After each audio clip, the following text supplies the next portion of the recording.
Welcome to Real Paranormal Activity, the network. Entertainment you'll enjoy.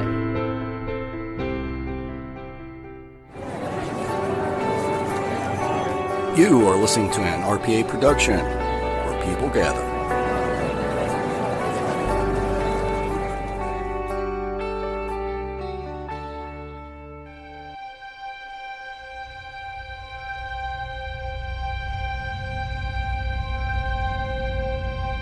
LaFosse Corporation, LLC.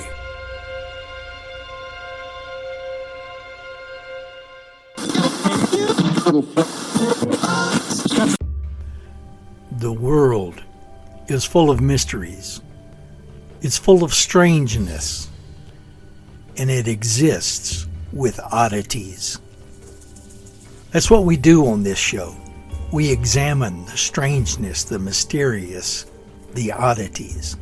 This is Terry's Mysterious Moments, and I am your presenter, Terry from Texas. This is Season 8. Welcome if it's your first time. Welcome back if you've been here before.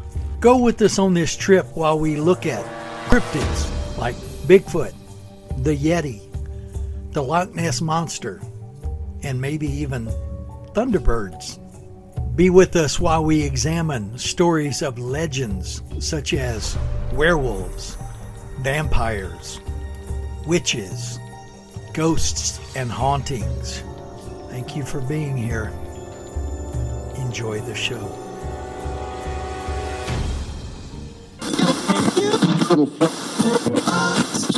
How in the world is everybody doing today? Good to be back with you. I had some technical difficulties last week, time difficulties, but I'm back.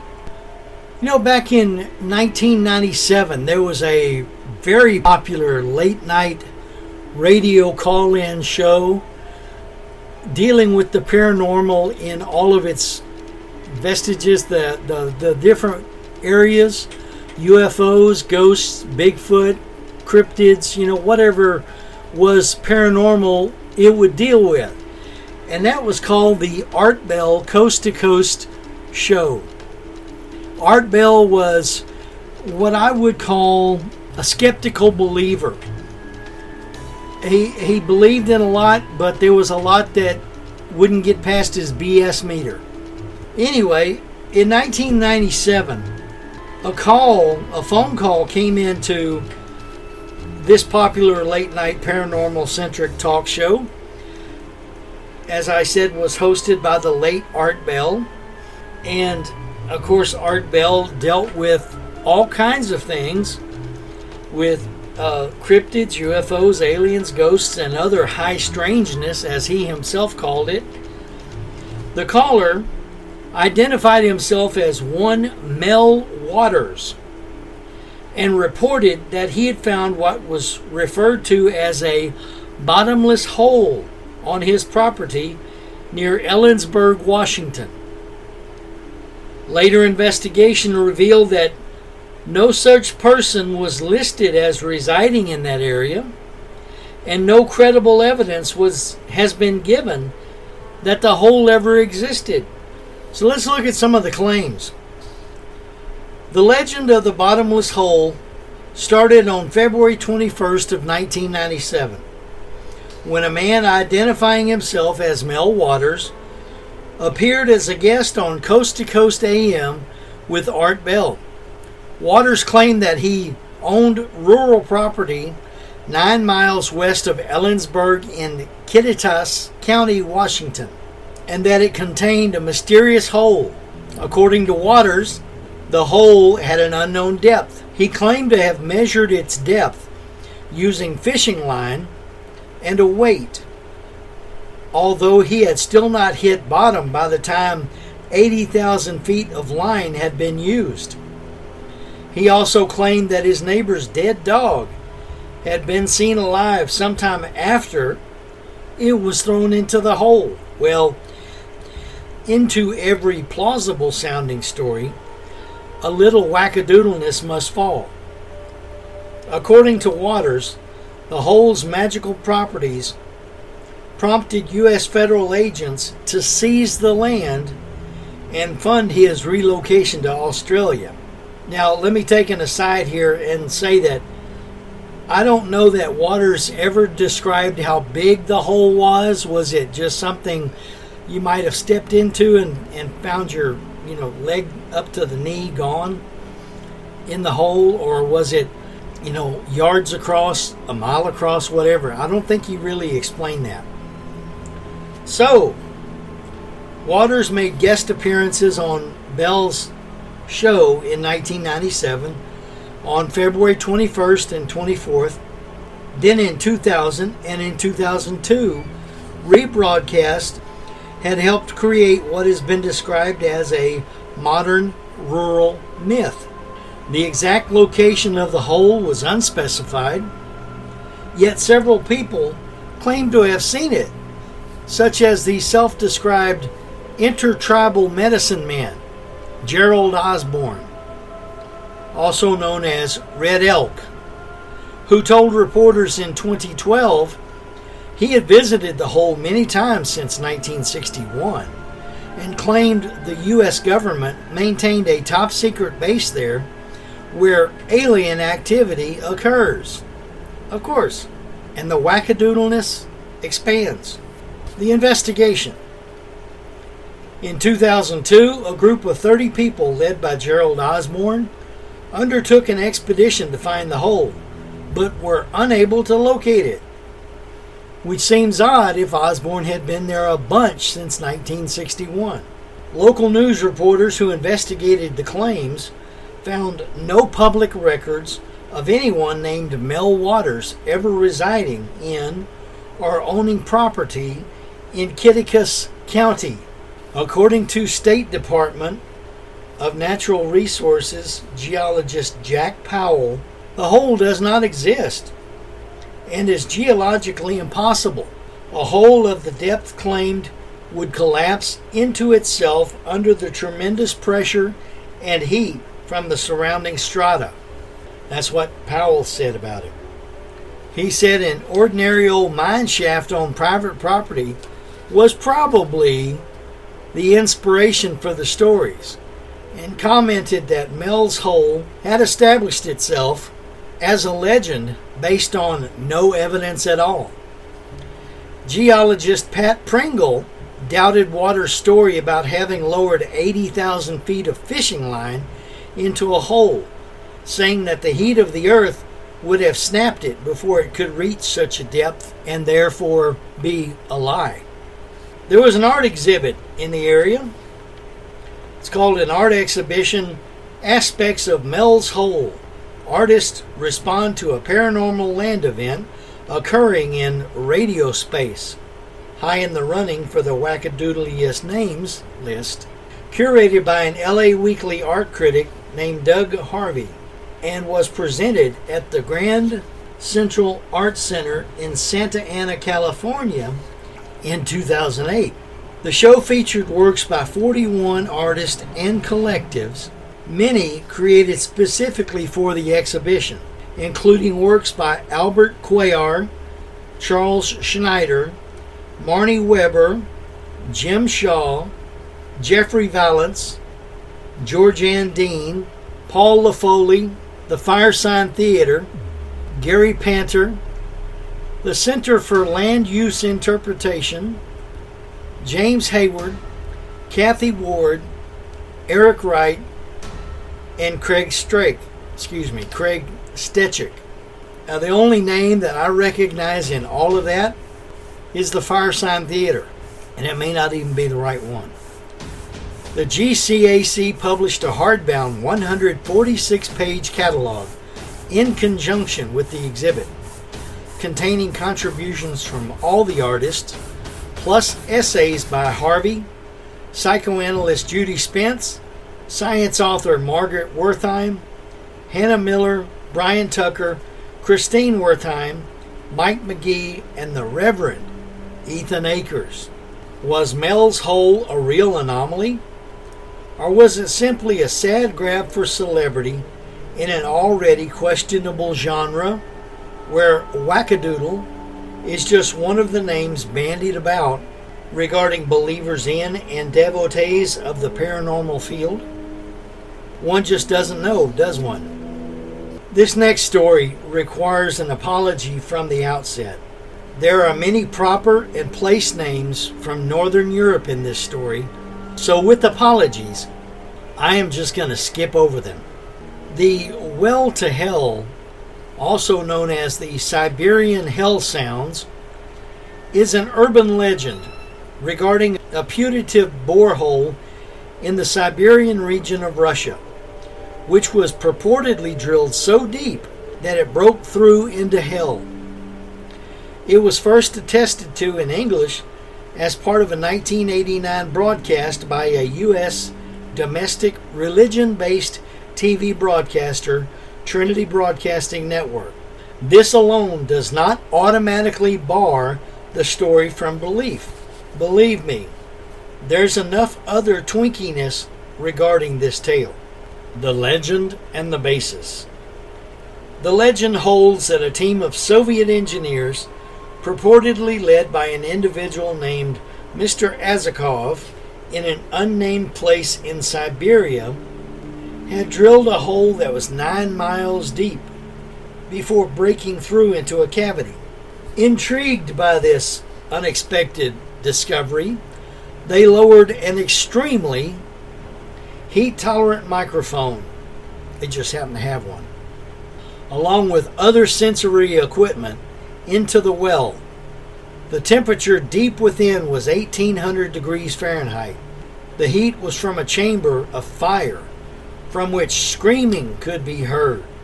The Soviet Union had, in fact, according to the story, drilled a hole more than 7.5 miles deep called the Kola Super Deep Borehole, located not in Siberia, but on the Kola Peninsula, which shares borders with Norway and Finland. Upon reaching the depth of 40,230 feet in 1989, geological anomalies were found, although they reported no supernatural encounters. The recording of tormented screams was later found to be looped together from various sound effects, sometimes identified as the soundtrack of the 1972 movie Barren Blood. Propagation. The story was reported to first have been published by the Finnish newspaper Aamunusastia, a journal published by a group of Pentecostal Christians in western Finland.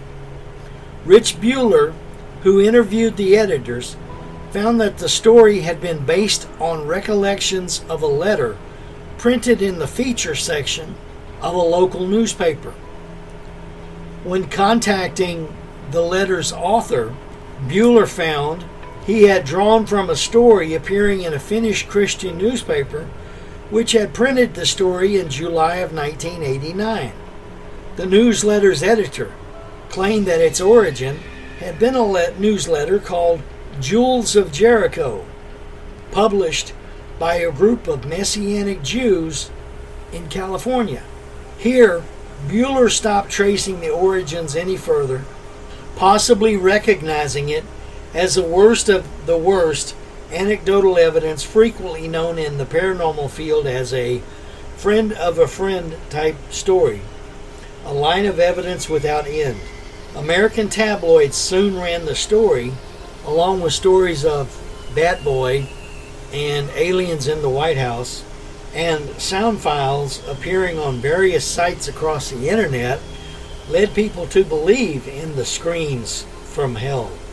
Sensational retellings of the legend can be found on YouTube, usually featuring the aforementioned Barren Blood sound effects. That's the problem with YouTube. There are so many creepypasta type stories that are taken from urban legends and told as real stories. Trinity Broadcasting Network involvement. The story eventually made its way to the American Christian Trinity Broadcasting Network, which broadcast it on the network, claiming it to be proof of the literal existence of hell. I don't know why they would need proof Since they're a Christian station, they should have believed in the literal existence of hell anyway. A Mr. Rendalen, a Norwegian teacher, heard the story on TBN while visiting the United States, and disgusted with what he perceived to be mass gullibility, Rendalen decided to augment the tale at TBN's expense. Rendalen wrote to the network claiming that he disbelieved the tale, but upon his return to Norway, supposedly read a factual account of the story. According to Rendalen, the story claimed that not only that the cursed well was real, but that a bat-like apparition, a common pictorial representation of demons, such as in Michelangelo's The Torment of St. Anthony, or the more recent Bat Boy stories by Weekly World News, had risen out of the hole before blazing a trail across the Russian sky.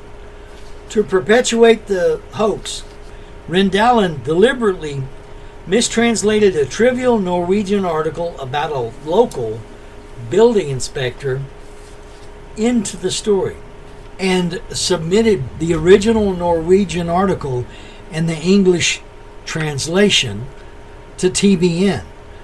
Rendalen also included his real name, phone number, and address, as well as those of a pastor friend who knew about the hoax and had agreed to expose it to anyone who called seeking verification. However, TBN did nothing to verify Rendalen's claims and aired the story as proof of the validity of the original story. Alternative versions. Since its publicity, many alternative versions of the Well to Hell story have been published. In 1992, the U.S. tabloid Weekly World News published an alternative version of the story, which was set in Alaska, where 13 miners were killed after Satan came roaring out of hell. Yeah, people will believe in this fantasy, but won't believe in a real hell or a factual Satan. So you see that fake stories abound in this world, and human gullibility just feeds their creation. Just because it has a religious or spiritual aspect to it doesn't make it true. The case of the mysterious holes on the seafloor. During Dive 4 of the second voyage to the Ridge in 2022 expedition, there were observed several sublinear sets of holes in the sediment on the seafloor at a depth of approximately 1.6 miles. While the holes look almost human-made, the little piles of sediment around them suggest they had been excavated. Researchers attempted, but were not able, to take a peek into the holes and poke them with the tools on the remotely operated vehicle. It was also not apparent as to whether the holes were connected beneath the sediment surface. The holes were again seen during Dive 9 for a total of 4 times at depths ranging from approximately 4,724 to 4,921 feet. During Dive 9, the remotely operated vehicle pilots used the suction sampler to collect sediment from fresher holes. A look at the sediment upon recovery revealed no clues as to what formed the holes. A water sample was also collected during the dive for water processing for environmental DNA, or eDNA, to learn more about what may be living in or around the holes. Scientists are not certain as to the origin of these holes, so they put it out to followers on social media platforms such as Twitter and Facebook to see what hypotheses members of the public might have as to how these holes formed. A variety of responses were received, from aliens to an unknown crab species to gas rising up from below the seafloor and more. This was not, however, the first time that scientists had encountered these mysterious holes. In July of 2004, while exploring at a depth of 6,831 feet during an expedition along the northern mid-Atlantic ridge, scientists discovered several sets of these holes. A paper by scientist Michael Vecchione and Odd Axel Bergstad highlights how these unusual holes point to gaps that exist in our basic understanding of the mid-ocean ridge ecosystems. In the paper, the scientists address some of the hypotheses shared on social media. While Vecchione and Bergstad were not able to effectively determine the source of the holes or how they were constructed, they hypothesized that the raised sediment may indicate excavation by an organism living in the sediment, or digging and removal, perhaps via a feeding appendage of a large animal on the sediment surface. They used the term Lebensspuren to describe the holes, which translates to life traces and refers to patterns in surface sediments resulting from bioturbation, or the disturbance of sediment by a living organism. And these Lebensspuren are reminiscent of ichnofossils reported from deep marine rocks. The ultimate origin of the holes still remain a mystery, and indeed the unknowns we encounter are often as deep and mysterious as the ocean itself. With each expedition to map and explore ocean depths, however, we learn more about this ecosystem that is so vital to all of our lives. Another of the mysterious holes around the world is the Great Blue Hole in Belize, and it's located off the coast of Belize and is a large underwater sinkhole that measures approximately 984 feet across and 407 feet deep. Its perfectly circular shape and dark blue color make it visually striking. The formation of this hole is believed to be the result of geologic processes during the last ice age, but its exact formation and the secrets it holds within the depths continue to intrigue scientists and divers alike. It continues as a well-visited tourist destination. The Siberian holes in recent years have been found in Siberia, Russia. One of the most well-known is the Yamal crater, which first appeared in 2014 on the Yamal Peninsula. This perfectly circular hole, measuring around 98 feet in diameter, appeared suddenly and without any clear explanation. Speculation about its origin includes theories ranging from collapsed underground gas pockets to meteorite impacts. Either one could be honest. The door to hell in Turkmenistan, in the Karakum Desert, is a natural gas-fueled crater. Not gas-filled, but gas-field. Crater that has been burning continuously since it was accidentally ignited in 1971. The crater is approximately 226 feet wide and 98 feet deep. Its fiery glow and perpetual flames have made it an enigmatic and surreal sight. While not a traditional hole, its presence on the Earth's surface has intrigued many and sparked scientific interest in studying its gas emissions. The Dean's Blue Hole in the Bahamas is the world's deepest known underwater sinkhole, plunging down to a depth of approximately 663 feet. It's situated in a shallow bay on Long Island in the Bahamas. This hole has fascinated divers and researchers the same.